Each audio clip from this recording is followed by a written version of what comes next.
Bannayuganda baguddemu ekyekango olw'okufa kwa Mathias Nsubuga munnabyabufuzi omukuukutivu ow'oludda oluvuganya gavumenti. Nsubuga agenze okufa nga yise abawandiisi w'ekibiina kya Democratic Party ekya DP era nga yaliko omubaka wa Bukoto y'Amaserengeta mu Paalamenti ey'omunaana n'ey'omwenda. Abadde mulwanirizi w'enfuga ya demokulasiya era nga bino bye bimu ku bigambo bye yasemba okwogera ng'akyali mu bulamu bw'ensi eno. Ensonga eyatuleesa akakiiko k'ebyokulonda twali tumanyi nti wabulwayo emyezi nga giijo okutuuka mu Novemba nga tusobola okwogera ku nsonga zino ez'akakiiko k'ebyokulonda.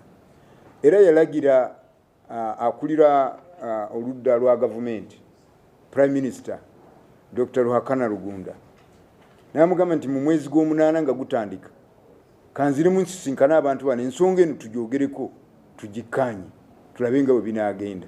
Naye okuva olwo n'okutuusa olwaleero talina kyakoze. Ekimu ku bintu bye ngenda okusubwa ennyo ly'eddoboozi lyange okuwulirwa mu ggwanga lyonna nga njogedde ku nsonga eruma bannayuganda okutwalira awamu naddala omuntu wa bulijjo. Ekisingira ddala okunnuma kaakati y'eddembe ly'obuntu, okutyoboola eddembe ly'obuntu. Omugenzi abadde muntu w'abantu alina eggonjebwa era nga yeeyagaza.